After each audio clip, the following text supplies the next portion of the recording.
ਬਾਜੀ ਪ੍ਰਵੀਨ ਆਪ ਸੁੱਕੋ ਚੱਕ ਇਹ ਬਾਜੀ ਨੇ ਦਿੱਤਾ ਸੀ ਇੰਟਰਵਿਊ ਉਹਨੂੰ ਅਬੀਰਾ ਖਾਨ ਨੂੰ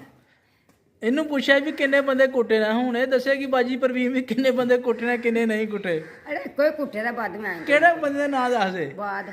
ਬਾਅਦ ਕੁੱਟਦਾ ਸੀ ਸੁੱਕੋ ਚੱਕ ਕੁੱਟਿਆ ਸੀ ਆਹੋ ਆ ਦੇ ਨਾ ਬਾਜੀ ਪ੍ਰਵੀਨ ਨੇ ਬੰਦੇ ਦਾ ਨਾਂ ਦੱਸਤਾ ਸੀ ਤੇ ਬਾਜੀ ਕਿਉਂ ਕੁੱਟਿਆ ਕਿਉਂ ਸੀ ਉਹ ਬਸ ਬੁੱਢੇ ਸਾਡੇ ਨੂੰ ਮਾਰਿਆ ਸੀ ਨੇ ਸਹੁਰੇ ਨੇ ਤੇਰੇ ਸਹੁਰੇ ਨੂੰ ਮਾਰਿਆ ਸੀ ਉਹਨੂੰ ਕੁੱਟਿਆ ਸੀ ਤੇ ਬਾਬਾ ਕੋਈ ਸੱਟ ਸੁੱਟ ਵੀ ਮਾਰੀ ਸਿਰ ਸੁੱਟ ਵੀ ਪਾੜਿਆ ਸੀ ਬਸ ਸਿਰ ਨਹੀਂ ਪਾੜੇ ਦਾ ਸਹੀ ਨਾ ਕੁੱਟਿਆ ਦਾ ਠੁੱਡਿਆ ਨਾ ਤੌਲੀਆ ਹੀ ਉਹ ਮੈਂ ਪਾੜ ਪੂੜ ਕੇ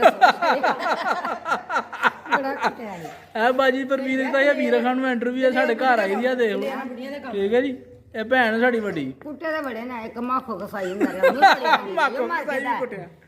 ਮੈਂ ਗੁੱਸਾ ਵੀ ਕੁੱਟਿਆ ਬਾਜੀ ਪੀਣਾ ਉਹ ਗੱਲ ਦੱਸ ਜਦੋਂ ਬੰਬ ਪੈਂਦੇ ਇੰਡੀਆ ਮਾਰਦਾ ਸੀ ਬੰਬ ਸੁੱਕੋ ਚੱਕ